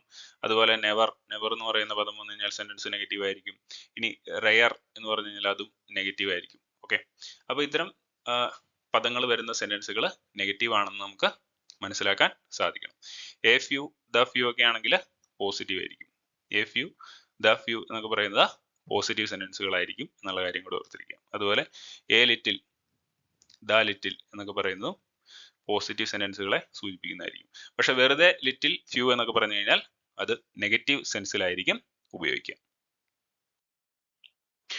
ഓക്കെ, ഇനി നമ്മൾ നോക്കാൻ പോകുന്ന കമ്പാരിസൺ ഓഫ് അഡ്ജക്റ്റീവ്സ് എന്ന് പറയുന്ന ടോപ്പിക്കിനെ കുറിച്ചാണ്. Comparison of adjectives. അപ്പോൾ പ്രധാനമായിട്ട് നമുക്ക് 3 തരം ഡിഗ്രീസ് ഓഫ് കമ്പാരിസൺ ആണുള്ളത്. ഒന്ന് പോസിറ്റീവ് ഡിഗ്രി, 2 കമ്പാരിറ്റീവ് ഡിഗ്രി, ആദ്യത്തേതാണ് പോസിറ്റീവ് ഡിഗ്രി, രണ്ടാമത്തേത് കമ്പാരിറ്റീവ് ഡിഗ്രി, മൂന്നാമത്തേത് സൂപ്പർലേറ്റീവ് ഡിഗ്രി. ഓക്കെ, അപ്പൊ ഇതിനെക്കുറിച്ച് പറയുകയാണെങ്കിൽ നമുക്കറിയാം. ഇപ്പോൾ നമ്മൾ സിമ്പിൾ ആയിട്ടൊരു എക്സാമ്പിൾ പറയുകയാണെങ്കിൽ ടോൾ, ടോളർ, ടോളസ്റ്റ് എന്ന് പറയുന്നത്. അപ്പൊ ഇതിനകത്തെ പോസിറ്റീവ് ഡിഗ്രി എന്ന് പറയുന്നത് ടോളാണ്. ടോളർ എന്ന് പറയുന്നത് കമ്പാരിറ്റീവ് ഡിഗ്രിയാണ്. ടോളസ്റ്റ് എന്ന് പറയുന്നത് സൂപ്പർലേറ്റീവ് ഡിഗ്രിയാണ്. അപ്പോൾ ഒരു കാര്യത്തെക്കുറിച്ച് പറയാനായിട്ട് നമ്മൾ പോസിറ്റീവ് ഡിഗ്രി ഉപയോഗിക്കുന്നു. ഇനി 2 കാര്യങ്ങളെ തമ്മിൽ കമ്പയർ ചെയ്യാനായിട്ട് കമ്പാരിറ്റീവ് ഡിഗ്രി ഉപയോഗിക്കുന്നു. ഇനി 2ൽ കൂടുതൽ കാര്യങ്ങളെ കുറിച്ച് പറയാനായിട്ട് നമ്മൾ സൂപ്പർലേറ്റീവ് ഡിഗ്രി ഉപയോഗിക്കുന്നു. സൂപ്പർലേറ്റീവ് ഡിഗ്രിക്ക് പിന്നിൽ നമ്മൾ എപ്പോഴും ദ യൂസ് ചെയ്യും. ദ ടോളസ്റ്റ് എന്നായിരിക്കും നമ്മൾ എപ്പോഴും പറയുക. ടോളറിന്റെ കൂടെ സാധാരണ നമ്മൾ എന്തായിരിക്കും ഉപയോഗിക്കുക? ദാനായിരിക്കും ഉപയോഗിക്കുക. ഇനി ടോൾ എന്ന് പറയുന്നത് നമ്മൾ നോർമൽ ആയിട്ട് ഒരു കാര്യത്തെക്കുറിച്ച് പറയാനായിട്ട് ഉദ്ദേശിക്കുന്നു. അപ്പോൾ ഇതാണ് ഇതിന്റെ ജനറൽ ആയിട്ടുള്ള റൂള് എന്ന് പറയുന്നത്. ഓക്കെ, അപ്പോൾ ആ കേസ് നിങ്ങൾക്ക് മനസ്സിലായെന്ന് വിചാരിക്കുന്നു. അപ്പൊ നമുക്കിനി ഇതുമായി ബന്ധപ്പെട്ട കുറച്ച് എക്സാമ്പിളുകൾ നോക്കാം. അപ്പൊ ഇതിനകത്ത് ഡയറക്റ്റ് കേസുകളല്ല, കുറച്ച് കൺഫ്യൂസിങ് ആയിട്ടുള്ള കാര്യങ്ങളായിരിക്കും നമ്മൾ നോക്കാൻ പോകുന്നത്. ഫോർ എക്സാമ്പിൾ നമുക്ക് ആദ്യമായിട്ട് ഒരു ചോദ്യം നോക്കാം. അതിലെന്താണ് പറയുന്നത്? Babu's house is dash. Babu's house is dash. New, newer, newest. അപ്പൊ ഇവിടെ എന്തിനേലും കമ്പയർ ചെയ്യുകയാണോ? അല്ല, ഇതൊരു ഒരു ജനറൽ സ്റ്റേറ്റ്മെന്റ് മാത്രമാണ്. അപ്പോൾ ഒരു കാര്യത്തെ മാത്രമേ ഇവിടെ പറയുന്നുള്ളൂ. അപ്പൊ അതുകൊണ്ട് നമുക്ക് ഇവിടെ ന്യൂ എന്ന് മാത്രം പറഞ്ഞാൽ മതി. Babu's house is new. Okay, അപ്പോൾ ഇതാണ് ഇവിടെ കറക്റ്റ് ആയിട്ട് വരുന്നത്. ഇനി അടുത്ത് നോക്കുകയാണ്. Jacob is dash than prudent. Jacob is dash than prudent. അപ്പോൾ ഇവിടെ ഒരു വ്യക്തിയുടെ ക്വാളിറ്റിയാണ് പറഞ്ഞിരിക്കുന്നത്. അപ്പോൾ ഇവിടെ ഓപ്ഷനായിട്ട് ബ്രേവർ, മോർ ബ്രേവ്, ബ്രേവസ്റ്റ് എന്ന് കൊടുത്തിട്ടുണ്ട്. അപ്പോൾ ഒരു വ്യക്തിയുടെ രണ്ട് ക്വാളിറ്റികളെ കുറിച്ച് പറയുമ്പോൾ നമ്മൾ എപ്പോഴും മോർ കൂട്ടിയുള്ള കമ്പാരിസനെ ഉപയോഗിക്കാവുള്ളൂ. അപ്പോൾ ഇവിടെ ഉത്തരമായിട്ട് വരുന്നത് എന്തായിരിക്കും? More Brave. Jacob is more Brave than prudent എന്നായിരിക്കും വരിക. ഇതൊരു എക്സെപ്ഷണൽ കേസാണ്. സാധാരണഗതിയിൽ നമ്മൾ എപ്പോഴും കമ്പാരിറ്റീവ് ഡിഗ്രിയുടെ കൂടെ എന്താണ് ഉപയോഗിക്കുക? ബ്രേവർ ആണെങ്കിൽ ബ്രേവർ ഉപയോഗിക്കാവുന്ന നമുക്ക് സംശയം വരും. ഇവിടെ ബ്രേവർ എന്ന് പറയുന്ന ഓപ്ഷൻ നമുക്ക് ഇവിടെ ഉണ്ട് അല്ലെ. ബ്രേവർ ദാനം നമുക്ക് ഉപയോഗിക്കാവുന്ന നമുക്കൊരു സംശയം വരും. പക്ഷെ ഒരിക്കലും അങ്ങനെ ഉപയോഗിക്കരുത്. കാരണം എന്താണ്? പ്രൂഡന്റ് എന്ന് പറഞ്ഞാൽ ജാഗ്രത എന്ന് അതും ഒരു ക്വാളിറ്റിയാണ്. ബ്രേവ് എന്ന് പറയുന്ന ഒരു ക്വാളിറ്റിയാണ്. ഒരു വ്യക്തിയുടെ രണ്ട് ക്വാളിറ്റികളെ കുറിച്ച് പറയുമ്പോൾ നമ്മൾ എപ്പോഴും മോർ കമ്പാരിസൺ ഉപയോഗിച്ച് എഴുതുക. ഓക്കെ, ഇനി അടുത്ത ഒരു case. I prefer tea dash coffee. അപ്പോൾ പ്രിഫറിന് ശേഷം നമ്മൾ എപ്പോഴും ടു ആയിരിക്കും ഉപയോഗിക്കുക. ആ വ്യത്യാസം നമ്മൾ കൃത്യമായിട്ട് മനസ്സിലാക്കിയിരിക്കുക. പ്രിഫറിന് ശേഷം എപ്പോഴും ടു ആയിരിക്കും ഉപയോഗിക്കുക. I prefer tea to coffee എന്നായിരിക്കും പറയുക. ഇനി this is the dash of his two novels. അപ്പോൾ ഒരാൾ രണ്ട് നോവൽ എഴുതിയിരിക്കുകയാണ്. അപ്പോൾ അതിൽ ബെറ്റർ ആയിട്ടുള്ള നോവൽ ഏതാണെന്നാണ് പറയേണ്ടത് നമ്മൾ. അപ്പോൾ ഇത്തരം കേസുകളിൽ ഓഫ് കമ്പാരിസൺ വരുന്ന കേസുകളിൽ, അതായത് എന്താണ് കമ്പാരിറ്റീവ് ഡിഗ്രിക്ക് ശേഷം ഓഫ് വന്നു കഴിഞ്ഞാൽ നമുക്ക് അവിടെ ദായ്ക്ക് ശേഷം കമ്പാരിറ്റീവ് ഡിഗ്രി ഉപയോഗിക്കാനായിട്ട് സാധിക്കും. ദിസ് ഈസ് ദ ബെറ്റർ എന്നായിരിക്കും ഇവിടെ ഉത്തരമായിട്ട് വരിക. അപ്പോൾ ആ വ്യത്യാസം നമ്മൾ മനസ്സിലാക്കിയിരിക്കണം. This is the better of his two novels. സാധാരണഗതിയിൽ നമ്മൾ സൂപ്പർലേറ്റീവ് ഡിഗ്രിക്ക് മുന്നിൽ മാത്രമേ ദാ ഉപയോഗിക്കുകയുള്ളൂ. പക്ഷേ ഇതൊരു എക്സെപ്ഷണൽ കേസാണ്. അപ്പോൾ അത് നമ്മൾ കൃത്യമായിട്ട് മനസ്സിലാക്കിയിരിക്കുക. ഓഫ് കമ്പാരിസൺ വരുന്ന കേസുകളിൽ ഈ ഓഫ് എന്ന് പറയുന്ന യൂസേജ് കഴിഞ്ഞിട്ട് രണ്ട് കാര്യങ്ങൾ തമ്മിൽ പറയുമ്പോൾ നമുക്ക് ദാ പ്ലസ് കമ്പാരിറ്റീവ് ഡിഗ്രി വേണം ഉപയോഗിക്കാൻ. അപ്പോൾ ഇത്തരം കേസുകളിൽ മാത്രമാണ് ദായ്ക്ക് ശേഷം കമ്പാരിറ്റീവ് ഡിഗ്രി വരുന്നത്. അപ്പോൾ ആ വ്യത്യാസം നമ്മളൊന്ന് മനസ്സിലാക്കിയിരിക്കണം. ഓക്കെ, ഇനി അടുത്തതായിട്ട് ഈ ഏരിയയിൽ നിന്നും കൺഫ്യൂസിംഗ് ആയിട്ട് ചോദിക്കുന്ന ഒരു ടൈപ്പ് ഓഫ് ക്വസ്റ്റ്യൻ ആണ് എൽഡർ ഓൾഡർ എന്ന് പറയുന്ന ഇതിന്റെ യൂസേജ്. ഇതിന്റെ നമ്മൾ മനസ്സിലാക്കിയിരിക്കേണ്ട കാര്യം എന്താണെന്ന് വെച്ച് കഴിഞ്ഞാൽ ബ്ലഡ് റിലേഷനുമായിട്ട് ബന്ധപ്പെട്ട കാര്യങ്ങളാണ് വരുന്നതെങ്കിൽ നമ്മൾ എൽഡർ എന്ന് പറയുന്ന യൂസേജ് ആയിരിക്കും ഉപയോഗിക്കുക. എൽഡർ ടു ആയിരിക്കും ഉപയോഗിക്കുക. എൽഡർ ദാൻ അല്ല ഉപയോഗിക്കുന്ന, എൽഡർ ടു ആയിരിക്കും ഉപയോഗിക്കുക. അപ്പൊ ഇവിടെ എങ്ങനെയാണ് വരിക? My brother is elder to me എന്നേ വരുള്ളൂ. ഓൾഡർ എന്ന് ഉപയോഗിക്കില്ല. ഓൾഡർ എന്ന് പറയുന്ന യൂസേജ് ബ്ലഡ് റിലേഷൻസ് ഇല്ല. നമ്മൾ വെറുതെ പോകുന്ന ഒരാളെ കുറിച്ച് കമ്പയർ ചെയ്ത് പറയുന്ന കേസിൽ, അവരുടെ പ്രായം കമ്പയർ ചെയ്യുന്ന കേസിലാണെങ്കിൽ നമുക്ക് ഓൾഡർ ഉപയോഗിക്കാം. ഫോർ എക്സാമ്പിൾ ഒരു ഫുട്ബോൾ ടീം ഉണ്ട്. അപ്പോൾ ആ ഫുട്ബോൾ ടീമിലെ മെമ്പേഴ്സിനെ കമ്പയർ ചെയ്യുകയാണ്. അപ്പോൾ അവർ ബ്ലഡ് റിലേഷൻ ഒന്നുമില്ല. അത്തരം കേസിൽ നമുക്ക് എന്ത് ഉപയോഗിക്കാം? ഓൾഡർ ഉപയോഗിക്കാം. പക്ഷെ ബ്ലഡ് റിലേഷൻസിന്റെ കേസിൽ നമ്മൾ എൽഡർ ആയിരിക്കും ഉപയോഗിക്കുക. എൽഡറിന് ശേഷം എപ്പോഴും ടു എന്ന് പറയുന്ന കമ്പാരിറ്റീവ് ഡിഗ്രി ആയിരിക്കും ഉപയോഗിക്കുന്നത്. അപ്പോൾ ആ കാര്യവും നമ്മളൊന്ന് ഓർത്തിരിക്കാം. ഇനി അടുത്ത ഒരു കേസ് ഒ ആറിൽ അവസാനിക്കുന്ന സെന്റൻസുകൾ. ഇന്റീരിയർ എന്ന് പറഞ്ഞാൽ ഒ ആറിലാണ്. അതുപോലെ സീനിയർ, ജൂനിയർ, സുപ്പീരിയർ, ഇങ്ങനെ ഒ ആറിൽ അവസാനിക്കുന്ന സെന്റൻസുകൾ, ഒ ആറിൽ അവസാനിക്കുന്ന വേർഡുകൾ, ഒ ആറിൽ അവസാനിക്കുന്ന വേർഡുകൾക്ക് ശേഷം നമ്മൾ എപ്പോഴും ടു ആയിരിക്കും ഉപയോഗിക്കുക. അപ്പോൾ ആ ഒരു വ്യത്യാസം കൂടെ നമ്മൾ ഓർത്തിരിക്കുക. ഓക്കെ, അപ്പോൾ ഇവിടെ എന്തായിരിക്കും ഉത്തരം വരിക? He always felt inferior. ഓപ്ഷനായിട്ട് ടു ഉണ്ട്, ദാൻ ഉണ്ട്, മോർ ഉണ്ട്. ഉത്തരമായിട്ട് വരിക എന്തായിരിക്കും? ഇന്റീരിയർ ടു ആയിരിക്കും വരിക. He always felt inferior to his brother എന്നായിരിക്കും വരിക. ഓക്കെ, അപ്പോൾ ഇത് നമ്മൾ മെയിൻ ആയിട്ടും എക്സെപ്ഷണൽ ആയിട്ട് നമുക്ക് വരുന്ന കേസുകളാണ് ഇവിടെ പറഞ്ഞിരിക്കുന്നത്. അപ്പോൾ ഇത് മനസ്സിലാക്കി പഠിക്കുക എല്ലാവരും. ഓക്കെ, അപ്പോൾ നമുക്ക് അടുത്ത ടോപ്പിക്കിലേക്ക് പോവാം. ഓക്കെ, അപ്പോൾ ഇനി നമ്മൾ നോക്കാൻ പോകുന്നത് റിപ്പോർട്ട് സ്പീച്ചിനെ കുറിച്ചാണ്. അപ്പോൾ ഇതിന്റെ റൂളുകളെ കുറിച്ചോ കാര്യങ്ങളെ കുറിച്ചോ നമ്മൾ ഒത്തിരി പറയാനായിട്ട് പോകുന്നില്ല. നമ്മൾ ഡയറക്റ്റ് ഒരു ക്വസ്റ്റ്യൻ വന്നു കഴിഞ്ഞാൽ എങ്ങനെ ആൻസർ ചെയ്യാം എന്നുള്ള രീതിയിലേക്കാണ് പോകുന്നത്. അപ്പോൾ ആദ്യമായിട്ട് സിമ്പിൾ പ്രസന്റിൽ നമുക്കൊരു ആദ്യമായിട്ട് ഡയറക്റ്റ് സ്പീച്ച് എന്ന് പറഞ്ഞാൽ എന്താണ്? ഒരു വ്യക്തി പറയുന്ന കാര്യം അയാളുടെ വാക്യത്തിൽ തന്നെ നമ്മൾ പറയുമ്പോഴാണ് അതിനെ ഡയറക്റ്റ് സ്പീച്ച് എന്ന് പറയുന്നത്. ഇനി ഇൻഡയറക്റ്റ് സ്പീച്ച് എന്ന് പറഞ്ഞു കഴിഞ്ഞാലോ, ഒരു വ്യക്തി പറഞ്ഞ കാര്യത്തെ നമ്മുടെ വാക്കുകളിലേക്ക് മാറ്റി കൺവേർട്ട് ചെയ്ത് പറയുന്നതിനാണ് ഇൻഡയറക്റ്റ് സ്പീച്ച് എന്ന് പറയുന്നത്. അപ്പോൾ ഒരു സെന്റൻസിനെ നമ്മൾ ഡയറക്റ്റ് സ്പീച്ചിൽ നിന്നും ഇൻഡയറക്റ്റ് സ്പീച്ചിലേക്ക് മാറ്റുമ്പോൾ വരുന്ന വ്യത്യാസങ്ങൾ എന്തൊക്കെയാണെന്നാണ് നമ്മളിവിടെ നോക്കാൻ പോകുന്നത്. അപ്പോൾ ഓക്കെ, നമ്മൾ ഫസ്റ്റ് ടേബിളിന്റെ ഫസ്റ്റ് സൈഡിൽ കാണുന്ന ഡയറക്റ്റ് സ്പീച്ചും സെക്കൻഡ് സൈഡിൽ കാണുന്ന ഇൻഡയറക്റ്റ് സ്പീച്ച് ആണ്. അപ്പോൾ ആദ്യമായിട്ട് നമ്മളൊരു സെന്റൻസ് നോക്കുന്നു. The boy said I want a cycle. അപ്പൊ അവൻ പറഞ്ഞു ഐ വാണ്ട് എ സൈക്കിൾ. അപ്പൊ അവന്റെ വാക്കിൽ തന്നെയാണ് നമ്മൾ റിപ്പോർട്ട് ചെയ്തിരിക്കുന്നത്. ഇനി അത് നമ്മുടെ വാക്യത്തിലേക്ക് മാറ്റി നമുക്ക് റിപ്പോർട്ട് ചെയ്യണം. Okay, the boy said I want a cycle. അപ്പോൾ ഇവിടെ നമ്മൾ നോക്കുക, ഇവിടെ വെർബ് വാണ്ട് എന്ന് പറയുന്ന വെർബാണ് വന്നിരിക്കുന്നത്. അപ്പോൾ അത് വെർബിന്റെ ഫസ്റ്റ് ഫോം ആണ്, V1 ഫോം ആണ് വന്നിരിക്കുന്നത് അല്ലെ. അപ്പോൾ നമ്മൾ അതിനെ ഇൻഡയറക്റ്റ് സ്പീച്ചിലേക്ക് മാറ്റിയപ്പോൾ എങ്ങനെ വന്നു? The boy Z that he wanted A cycle. അപ്പോൾ ഇവിടെ വാണ്ട് എന്ന് പറയുന്ന V1 ഫോം നമ്മൾ റിപ്പോർട്ട് ചെയ്തപ്പോഴത്തേക്കും അത് V2 ഫോം ആയിട്ട് മാറി. അപ്പോൾ ഓർത്തിരിക്കുക, സിമ്പിൾ പ്രസന്റ് ഫോമിൽ വരുന്ന ചേഞ്ച് എന്ന് പറഞ്ഞു കഴിഞ്ഞാൽ വെർബിന്റെ ഫസ്റ്റ് ഫോം വന്നു കഴിഞ്ഞാൽ അത് ഇൻഡയറക്റ്റ് സ്പീച്ചിലേക്ക് മാറുമ്പോൾ വെർബിന്റെ സെക്കൻഡ് ഫോം ആവും. അതുപോലെ സെഡ് എന്നുള്ളത് എന്തായിട്ട് മാറി? സെഡ് ദാറ്റ് ആയിട്ട് മാറി. ഇത്രയും വ്യത്യാസമേ ഉള്ളൂ. അതായത് സിമ്പിൾ പ്രസന്റിലുള്ള സെന്റൻസിനെ നമ്മൾ റിപ്പോർട്ട് ചെയ്യുമ്പോൾ V1 വെർബിന്റെ V1 ഫോം V2 ആവും. അതുപോലെ സെഡ് എന്നാണെങ്കിൽ റിപ്പോർട്ടിംഗ് പാർട്ടിൽ സെഡ് ആണ് വന്നിരിക്കുന്നതെങ്കിൽ ദാറ്റ് ആയിരിക്കും നമ്മൾ അഡീഷണൽ ആയിട്ട് ഉപയോഗിക്കുക. ഇനി അടുത്ത്, Tom said I am waiting for Jerry. Tom said I am waiting for Jerry. അപ്പോൾ ഇവിടെ എന്താണ് വന്നിരിക്കുന്നത്? ആം എന്നുള്ള ഓക്സിലറി വെർബാണ് വന്നിരിക്കുന്നത്. പ്രസന്റ് കണ്ടിന്യൂസ് ടെൻസ് ആണ്. ഈസാമാർ വന്നു കഴിഞ്ഞാൽ അത് എന്തായിട്ട് മാറും? ഈസാമാർ ആദ്യത്തെ റിപ്പോർട്ട് സ്പീച്ചിൽ വന്നു കഴിഞ്ഞാൽ, ഡയറക്റ്റ് സ്പീച്ചിൽ വന്നു കഴിഞ്ഞാൽ അത് ഇൻഡയറക്റ്റ് സ്പീച്ചിലേക്ക് മാറ്റുമ്പോൾ വാസ് ഓർ വെയർ ആയിട്ട് മാറും. വാസ് ഓർ വെയർ ആയിട്ട് മാറും. ഓക്കെ, അപ്പോൾ എങ്ങനെ എഴുതും? Tom Z that he was waiting for Jerry. അപ്പൊ ഇവിടെ ഹി എന്നുള്ളത് സിംഗുലർ ആയതുകൊണ്ട് നമ്മൾ വാസ് ഉപയോഗിച്ചു. ഇവിടെ പ്ലൂറൽ ആയിട്ടുള്ള ഏതെങ്കിലും സബ്ജക്റ്റ് ആയിരുന്നെങ്കിൽ നമ്മൾ അവിടെ വേർ ഉപയോഗിച്ചത്. അപ്പോൾ എന്താണ് സംഭവിച്ചത്? ഈസാമാർ എന്തായിട്ട് മാറി? വാസ് ഓർ വെയർ ആയിട്ട് മാറി. ഓക്കെ, അപ്പോൾ ഇനി അടുത്തത് നോക്കുക. Sabu said to me I have finished my work. I have finished my work. അപ്പൊ ഇവിടെ നമ്മൾ ഓക്സിലറി ഉപയോഗിക്കുക. ഹാവ് എന്നുള്ളത് എന്തായിട്ട് മാറും? ഹാവ് ഹാർഡ് ആയിട്ട് മാറും. ഹാവ് റിപ്പോർട്ട് ചെയ്യുമ്പോഴത്തേക്കും ഹാർഡ് ആയിട്ട് മാറും. പ്രസന്റ് പെർഫെക്റ്റില് അത് പാസ്റ്റ് പെർഫെക്റ്റിലേക്ക് മാറി ഹാർഡ് ആയിട്ട് മാറും. ഓക്കെ, അപ്പോൾ ഹാവ് വന്നു കഴിഞ്ഞാൽ അത് എന്തായിട്ട് മാറും? ഹാവ് എന്നുള്ളത് ഹാർഡ് ആയിട്ട് മാറും. ഓക്കെ, ഹാവ് മാത്രമല്ല have or has or have വന്നു കഴിഞ്ഞാൽ അത് ഹാർഡ് ആയിട്ട് മാറും നമ്മൾ ഇൻഡയറക്റ്റ് സ്പീച്ചിലേക്ക് മാറ്റി കഴിയുമ്പോൾ. അതുപോലെ സെഡ് ടു മീ എന്നുള്ള ഈ ഒരു പദമാണ് ആദ്യം വരുന്നതെങ്കിൽ അത് റിപ്പോർട്ട് ചെയ്യുമ്പോഴത്തേക്കും അത് എന്തായിട്ട് മാറും? ടോൾഡ് മീ ദാറ്റ് എന്നുള്ള രീതിയിലേക്ക് മാറും എന്നുള്ള കാര്യം കൂടി ഓർത്തിരിക്കുക. Sabu said to me I have finished my work. Sabu told me that he had finished his work. അപ്പോൾ ഓർത്തിരിക്കുക, റിപ്പോർട്ട് സ്പീച്ചിൽ എപ്പോഴും ടെൻസ് ചേഞ്ച് ഉണ്ടാവും. അപ്പൊ നമ്മൾ ആദ്യം പറഞ്ഞ 3 കേസുകളും നോക്കി. ആദ്യത്തെ കേസിൽ എന്താ സംഭവിച്ചത്? സിമ്പിൾ പ്രസന്റ് ആയിരുന്നു. വെർബിന്റെ ഫസ്റ്റ് ഫോം അത് റിപ്പോർട്ട് ചെയ്തപ്പോഴത്തേക്കും വെർബിന്റെ സെക്കൻഡ് ഫോം ആയി മാറി. ഇനി പ്രസന്റ് കണ്ടിന്യൂസിലേക്ക് വന്നപ്പോഴത്തേക്കും ഈസാമാർ വന്നു കഴിഞ്ഞാൽ എന്തായിട്ട് മാറും? വാസ് ഓർ വെയർ ആയിട്ട് മാറും. ഇനി അടുത്ത് ഹാസ് ഓർ ഹാവ് വന്നു കഴിഞ്ഞാൽ, ഹാസോ ഹാവോ വന്നു കഴിഞ്ഞാൽ എന്തായിട്ട് മാറും? ഹാർഡ് ആയിട്ട് മാറും. ഇത്രയും കേസേ ഉള്ളൂ. സിമ്പിൾ ആയിട്ട് നമുക്ക് ഓപ്ഷൻസും കൂടെ കിട്ടിക്കഴിഞ്ഞാൽ വളരെ എളുപ്പത്തിൽ നമുക്ക് ഇത് ആൻസർ ചെയ്യാനായിട്ട് സാധിക്കും. അപ്പോൾ ഇങ്ങനെ എളുപ്പത്തിൽ പഠിച്ചു വെക്കുക. ഓക്കെ, അടുത്ത് present perfect continuous. She said I have been reading for hours. അപ്പോൾ have been or has been വന്നു കഴിഞ്ഞാൽ അതെന്തായിട്ട് മാറും? ഹാർഡ് ബീൻ ആയിട്ട് മാറും.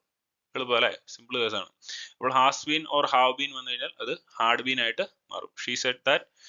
She said I have been reading for hours. അതെങ്ങനെ മാറി? She said that she had been reading for hours. അപ്പോൾ has been or have been വന്നു കഴിഞ്ഞാൽ അത് ഹാർഡ് ബീൻ ആയിട്ട് മാറും. ഇനി അടുത്ത സിമ്പിൾ പാസ്റ്റിലേക്ക് നമ്മൾ പോവുകയാണ്. പാസ്റ്റ് ടെൻസിലേക്ക് പോയി കഴിഞ്ഞാൽ Raju said I ate an apple. ഏറ്റ് എന്ന് പറഞ്ഞു കഴിഞ്ഞാൽ V2 ഫോം ആണ്, വെർബിന്റെ സെക്കൻഡ് ഫോം ആണ്.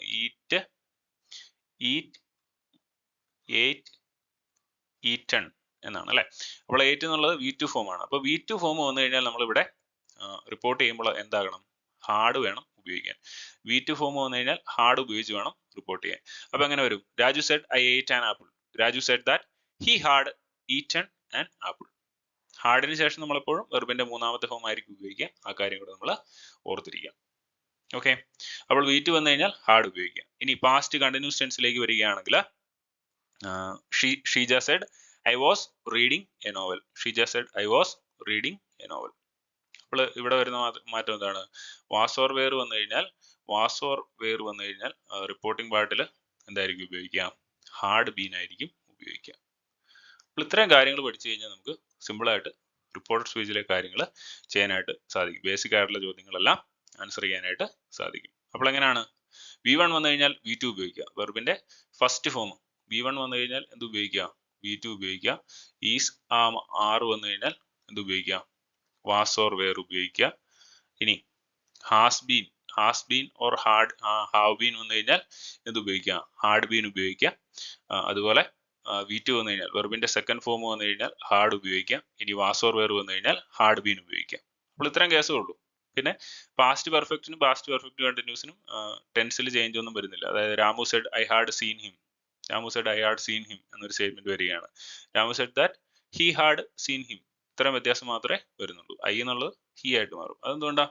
നമ്മുടെ വാക്കുകളിലേക്ക് മാറ്റിയില്ല നമ്മൾ പറയുന്നത്. അപ്പം ഐ എന്നുള്ളത് ഹി ആയിട്ട് മാറും. ഇനി അതുപോലെ പാസ്റ്റ് പെർഫെക്റ്റ് കണ്ടിന്യൂസ് ടെൻസിലേക്ക് വരികയാണെങ്കിൽ Abhinav said I had been watching a film, I had been watching a film എന്നാണ് പറഞ്ഞിരിക്കുന്നത്. അപ്പോൾ ഇത് ടെൻസിൽ ചേഞ്ച് ഒന്നും വരുന്നില്ല, അങ്ങനെ തന്നെ നമ്മൾ എഴുതും. ഓക്കെ, അപ്പോൾ ഓർത്തിരിക്കുക പാസ്റ്റ് പെർഫെക്റ്റ് ടെൻസിനും പാസ്റ്റ് പെർഫെക്റ്റ് കണ്ടിന്യൂസ് ടെൻസിനും ടെൻസിൽ ചേഞ്ച് ഒന്നും വരുന്നില്ല. ഓക്കെ, അപ്പോൾ ഇനി വേറെ ചെറിയ വ്യത്യാസങ്ങളും കൂടെ നമ്മൾ പറയുകയാണ്. അതായത് ഡയറക്റ്റ് സ്പീച്ചിൽ വില്ല് വന്നു കഴിഞ്ഞാൽ എന്തായിട്ട് മാറും? വുഡ് ആയിട്ട് മാറും. ഷാള് വന്നു കഴിഞ്ഞാൽ ഷുഡ് ആയിട്ട് മാറും. ക്യാൻ വന്നു കഴിഞ്ഞാൽ കുഡ് ആയിട്ട് മാറും. ഇനി മേ വന്നു കഴിഞ്ഞാൽ മൈറ്റ് ആയിട്ട് മാറും. മസ്റ്റ് വന്നു കഴിഞ്ഞാൽ ഹാർഡ് ടു ആയിട്ട് മാറും. അങ്ങനെയായിരിക്കും വ്യത്യാസം.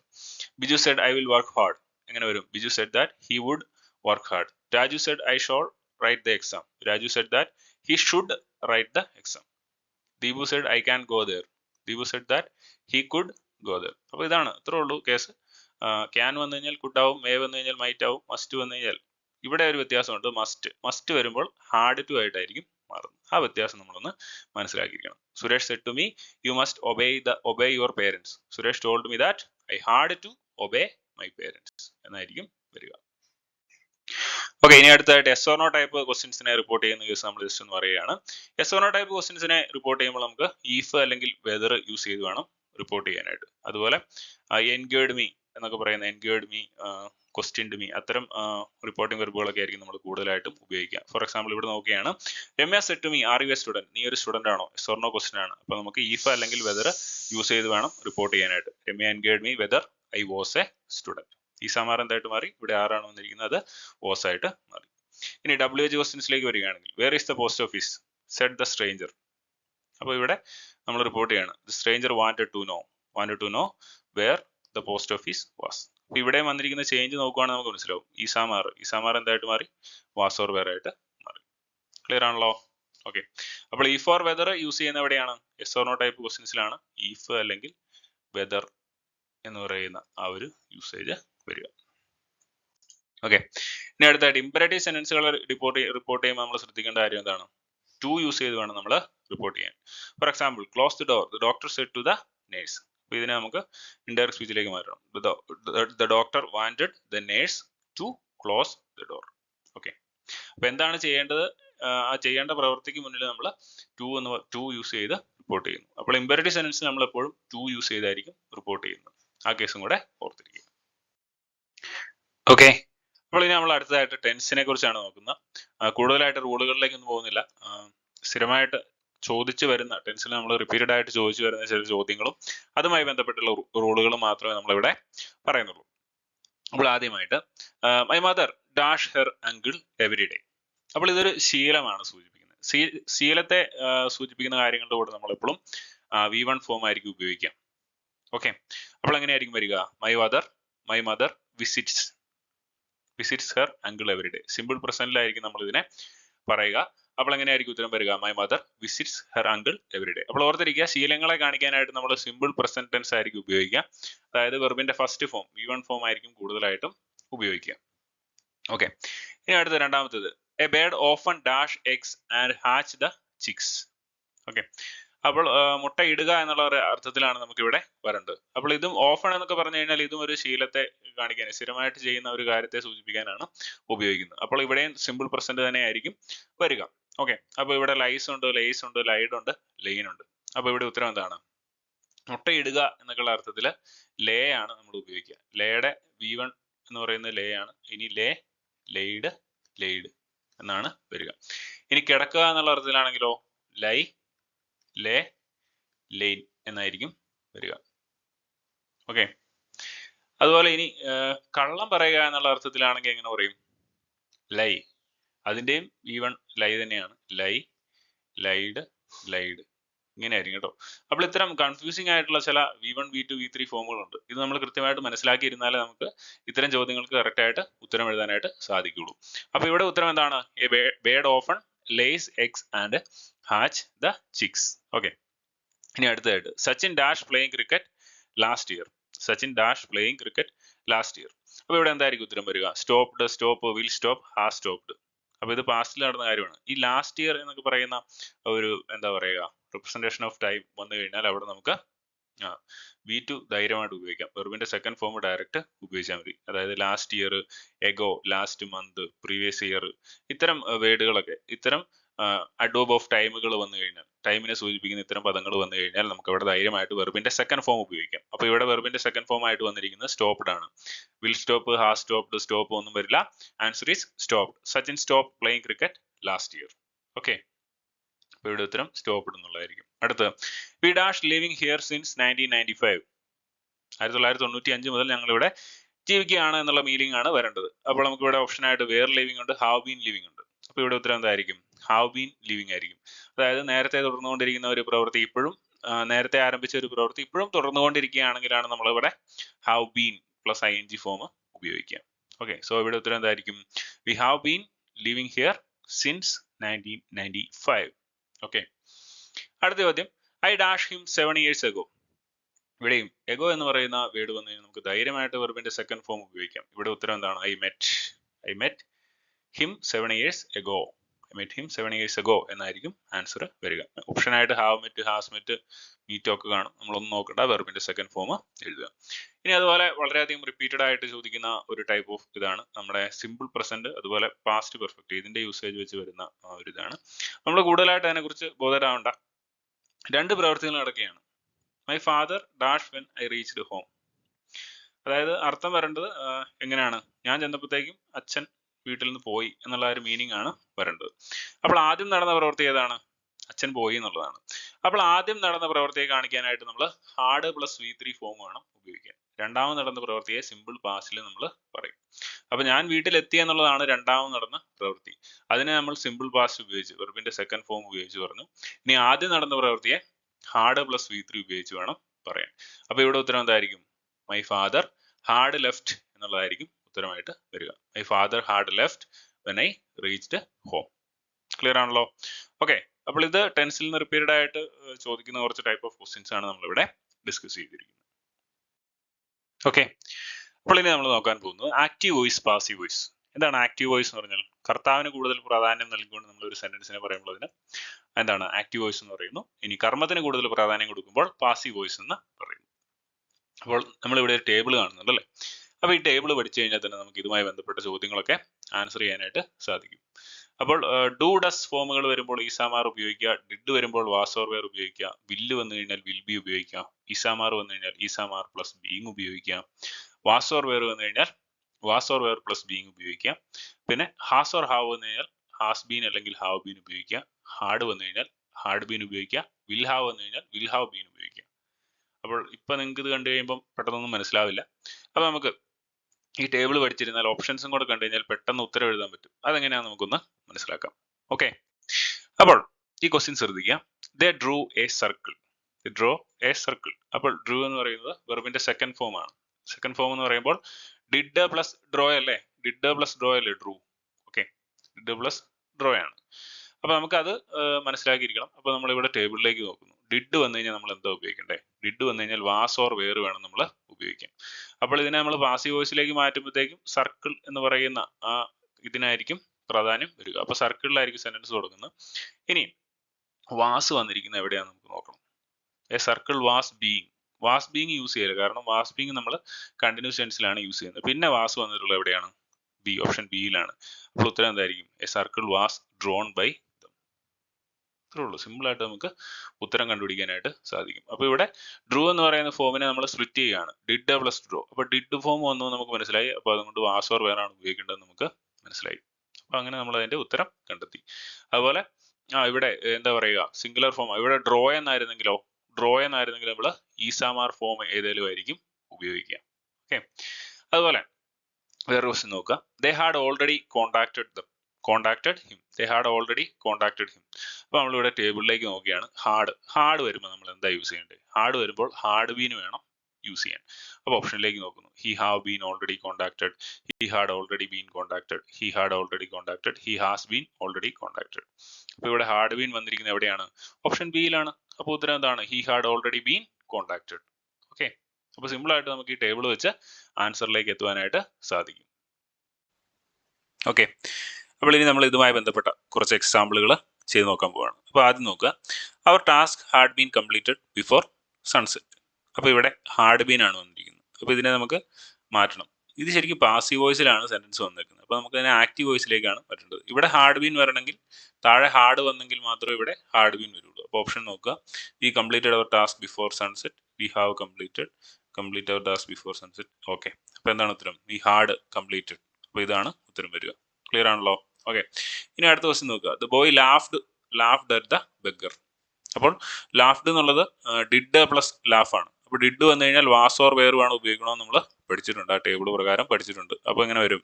The beggar was laughed by the boy എന്ന് വരും. അപ്പോൾ അത് ശരിയല്ല. The beggar was being laughed by the boy, the beggar was being laughed at by the boy, the beggar was laughed at by the boy. Laughed at എന്ന് വരുമ്പോഴേ ആ sentence clear ആവുള്ളൂ. അതിന്റെ ഉപയോഗം വാസ് തന്നെ ആയിരിക്കും വരിക. The beggar was laughed at by the boy. Okay, ഇനി അടുത്ത് the boys were playing cricket were. Was or were വന്നു കഴിഞ്ഞാൽ was or were plus being വേണം നമ്മൾ ഉപയോഗിക്കാൻ. വാസ് ഓർ വെയർ നമ്മൾ കൂടുതലായിട്ടും കണ്ടിന്യൂസ് ടെൻസിലാണ് ഉപയോഗിക്കുന്നത്. അതുകൊണ്ട് നമുക്ക് വാസ് ഓർ വെയർ വന്നു കഴിഞ്ഞാൽ was or were plus being ഉപയോഗിച്ച് വേണം പാസീവ് വോയിസിലേക്ക് മാറ്റാനായിട്ട്. അപ്പോൾ ഓപ്ഷൻ നോക്കുക, was or were plus being എവിടെയാണ് ഉള്ളത് നോക്കുക. Cricket had been played by the boys ശരിയല്ല. Cricket has been played by the boys ശരിയല്ല.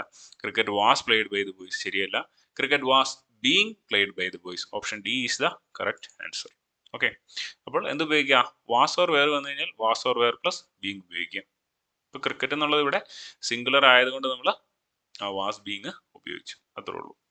ഇനി അടുത്ത് they drew a circle in the morning. നമ്മൾ ആദ്യം കണ്ടേക്കൂട്ട് സെയിം ഒരു ഇതാണ്. ഒന്ന് ചെയ്യാൻ പറ്റുമെന്ന് നോക്കി, എന്തായിരിക്കും ഉത്തരം വരിക? എ സർക്കിൾ വാസ് ബീങ്ങിന്റെ ആവശ്യം വരുന്നില്ല. അപ്പോൾ ഡ്രൂവിനെ സ്പ്ലിറ്റ് ചെയ്യുകയാണ് ശരിക്കും നമ്മൾ ചെയ്യേണ്ടത്. ഡിഡ് പ്ലസ് ഡ്രോ ആണ് ഡ്രൂ എന്ന് പറയുന്നത്. അപ്പോൾ എങ്ങനെ വരും? എന്തായാലും വാസ് വരണം അല്ലേ? Circle was drawn by them in the morning. ഒറ്റ ഓപ്ഷനിലല്ലേ വാസ് വന്നിട്ടുള്ളൂ. അപ്പോൾ ഉത്തരം എന്തായിരിക്കും? ബി ആയിരിക്കും. Okay, simple. ഇനി അടുത്ത് they will demolish the entire block. They will demolish the entire block. അപ്പോൾ നമ്മൾ ടേബിളിൽ നോക്കി കഴിഞ്ഞാൽ നമുക്ക് കാണാം, വില്ല് വന്നു കഴിഞ്ഞാൽ വിൽ ബി ആണ് ഉപയോഗിക്കേണ്ടത് നമ്മൾ പഠിച്ചിട്ടുണ്ട്. അതുപോലെ ഷാൾ വന്നു കഴിഞ്ഞാൽ ഷാൾ ബി ഉപയോഗിക്കണം, മേ വന്നു കഴിഞ്ഞാൽ മേ ബി ഉപയോഗിക്കണം. അപ്പോൾ ഇവിടെ ഉത്തരം നോക്കുക, the entire block is being demolished, may be demolished, will have to be demolished. Option D will be demolished. Okay, അപ്പോൾ ഇത്രേ ഉള്ളൂ. ഇങ്ങനെ എളുപ്പ രീതിയിൽ നമുക്ക് ഇതിന്റെ ആൻസറിലേക്ക് എത്തിച്ചേരാനായിട്ട് സാധിക്കും. ഓക്കെ, അപ്പോൾ ഇനി നമ്മൾ നോക്കാൻ പോകുന്നത് ഇഫ് ക്ലോസിനെ കുറിച്ചാണ്. ഇഫ് ക്ലോസ് എന്ന് പറഞ്ഞാൽ വളരെ സിമ്പിൾ ആയിട്ട് നമുക്ക് ഉത്തരം എഴുതാവുന്ന പോർഷനേ ഉള്ളൂ.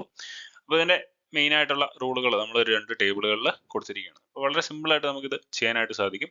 അപ്പോൾ നമ്മൾ ടേബിളിലേക്ക് ജസ്റ്റ് ഒന്ന് ശ്രദ്ധിക്കാം. അപ്പോൾ ആദ്യമായിട്ട് simple present, if you right the exam. അപ്പോൾ ഇവിടുത്തെ ഒരു ഫോർമാറ്റ് എന്ന് പറയുന്നത് എന്താണ്?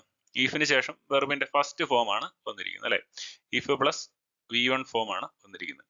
അപ്പോൾ ഇഫ് പ്ലസ് V1 ഫോം വന്നു കഴിഞ്ഞാൽ നമ്മൾ will or shall or can or may plus V1 form ആയിരിക്കണം ഉപയോഗിക്കേണ്ടത്.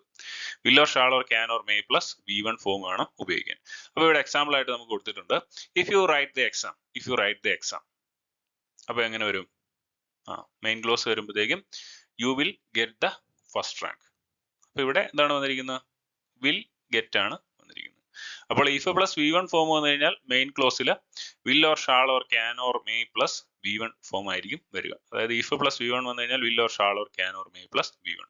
അത്ര മാത്രം ഓർത്തിരിക്കാം. ഇനി രണ്ടാമത്തെ കേസ് നോക്കുക, simple പാസ്റ്റിൽ if you wrote the exam. അപ്പോൾ ഇവിടെ വെർബിന്റെ സെക്കൻഡ് ഫോം ആണ് വന്നിരിക്കുന്നത്, V2 ഫോം ആണ് വന്നിരിക്കുന്നത് അല്ലെ? റൈറ്റ്, റോട്ട്, റിട്ടൺ എന്നുള്ളതാണല്ലോ നമുക്കറിയാം. ഓക്കെ, അപ്പോൾ if you wrote the exam, അപ്പോൾ V2 ഫോം വന്നു കഴിഞ്ഞാൽ എന്ത് ഉപയോഗിക്കണം? would or should or could or might plus V1. Okay, അപ്പോൾ ഇവിടെ നമ്മൾ ശ്രദ്ധിക്കേണ്ട മറ്റൊരു കാര്യം, വുഡ്, ഷുഡ്, കുഡ്, മൈറ്റ്, ഇതിന് ശേഷം എപ്പോഴും വെർബിന്റെ ഫസ്റ്റ് ഫോം മാത്രമേ ഉപയോഗിക്കാവുള്ളൂ, സെക്കൻഡ് ഫോം ഒരിക്കലും ഉപയോഗിക്കരുത്. പലർക്കും ഇത് തെറ്റ് പറ്റാറുണ്ട്. ഓപ്ഷനിലൊക്കെ ചിലപ്പം അവർ സെക്കൻഡ് ഫോം ഇട്ട് തരും, പക്ഷെ വുഡ്, ഷുഡ്, കുഡ്, മൈറ്റ് ഇതിനൊക്കെ ശേഷം എപ്പോഴും വെർബിന്റെ ഫസ്റ്റ് ഫോം മാത്രമേ ഉപയോഗിക്കാൻ പാടുള്ളൂ. ഓക്കെ, അപ്പോൾ ഇത് എങ്ങനെ വരും? If you wrote the exam you would get the first rank എന്നായിരിക്കും വരിക. You would get the first rank എന്നായിരിക്കും വരിക. ക്ലിയർ ആണല്ലോ? ഓക്കെ. അപ്പോൾ ഇനി മൂന്നാമത്തെ കേസിലേക്ക് നോക്കുക. If you had written had plus V3 ആണ് വരുന്നതെങ്കിൽ, ഇഫിന് ശേഷം ഹാർഡ് പ്ലസ് V3 ഫോം ആണ് വരുന്നതെങ്കിൽ would or could or should or might plus have plus V3 വേണം ഉപയോഗിക്കാൻ. അതായത് ഇഫ് പ്ലസ് ഹാർഡ് റിട്ടൺ വന്നു കഴിഞ്ഞാൽ നമുക്ക് would have V3, should have V3, might have V3 ഇതിന്റെയൊക്കെ ആയിരിക്കും യൂസേജ് വരിക.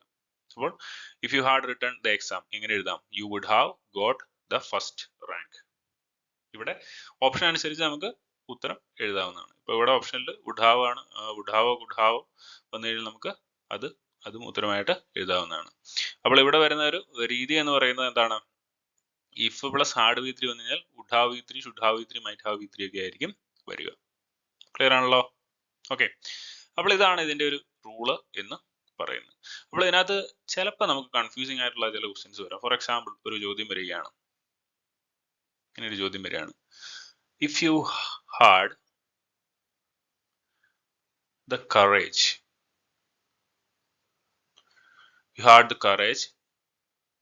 you dash there. Okay, if you had courage, ഇവിടെ നമുക്ക് ഹാർഡ് കഴിഞ്ഞിട്ട് V3 ഫോം വന്നിട്ടുണ്ടോ? ഇല്ല. കറേജ് എന്ന് പറഞ്ഞാൽ അതൊരു ക്വാളിറ്റി ആണ്, നിനക്ക് അതിനുള്ള ധൈര്യം ഉണ്ടെങ്കിൽ എന്നാണ് അർത്ഥമാക്കിയിരിക്കുന്നത്. If you had the courage എന്നാണ് പറഞ്ഞിരിക്കുന്നത്.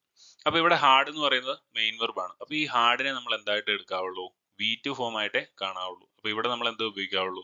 Should could might plus V1 form വേണം ഉപയോഗിക്കാൻ. Would should could might plus V1 form വേണം ഉപയോഗിക്കാൻ. അപ്പോൾ if you had the courage you could go there എന്ന് നമുക്ക് പറയാം. യു കുഡ് ഗോ ദെയർ എന്ന് നമുക്ക് പറയാനായിട്ട് സാധിക്കും. അപ്പോൾ ആ ഒരു വ്യത്യാസം നമ്മൾ മനസ്സിലാക്കിയിരിക്കണം. ഹാർഡ് മെയിൻ വെർബ് ആയിട്ട് വരുന്ന കേസിൽ നമ്മൾ എങ്ങനെ എടുക്കണം അതിനെ? ഹാർഡ് മെയിൻ വെർബ് ആയിട്ട് വരുന്ന കേസിൽ ഇഫ് പ്ലസ് V2 എന്ന് പറയുന്ന റൂൾ ഉപയോഗിച്ച് വേണം നമ്മൾ ആൻസർ ചെയ്യാനായിട്ട്. ഓക്കെ. അപ്പോൾ ഇത്തരം കാര്യങ്ങളാണ് മെയിൻ ആയിട്ടും ഗ്രാമർ പോർഷനിൽ നമുക്ക് നമ്മുടെ എക്സാമിന് പ്രതീക്ഷിക്കാവുന്നത്. അപ്പോൾ അത്യാവശ്യം പോർഷൻസ് നമ്മൾ കവർ ചെയ്തിരിക്കുകയാണ്. പിന്നെ നമുക്ക് വരുന്ന വൊക്കാബുലറി പോർഷൻസ് ആണ്. വൊക്കാബുലറി പോർഷൻസ് നമ്മൾ മാക്സിമം പ്രീവിയസ് ക്വസ്റ്റ്യൻ പേപ്പേഴ്സ് ഒക്കെ വർക്ക്ഔട്ട് ചെയ്ത് നോക്കിയും അല്ലാതെ പഠിച്ചുമൊക്കെയാണ് നമുക്കത് ഇമ്പ്രൂവ് ചെയ്യാനായിട്ട് പറ്റുള്ളൂ. പ്രിപ്പോസിഷൻ അത്തരം കാര്യങ്ങളൊക്കെ നമുക്ക് മാക്സിമം വർക്ക്ഔട്ട് ചെയ്ത് ഇമ്പ്രൂവ് ചെയ്തെടുക്കാവുന്നതാണ്. അതുപോലെ ഫ്രേസൽ വെർബ്സ് ഇത്തരം കാര്യങ്ങളൊക്കെ നമുക്ക് വർക്ക്ഔട്ട് ചെയ്ത് ഇമ്പ്രൂവ് ചെയ്തെടുക്കാനുള്ള കാര്യങ്ങളാണ്. അപ്പോൾ അതിനും കൂടെ സമയം കണ്ടെത്തുക. അപ്പോൾ എല്ലാവർക്കും വരുന്ന എക്സാമുകൾക്ക് വിജയാശംസകൾ നേരുന്നു. Thank you.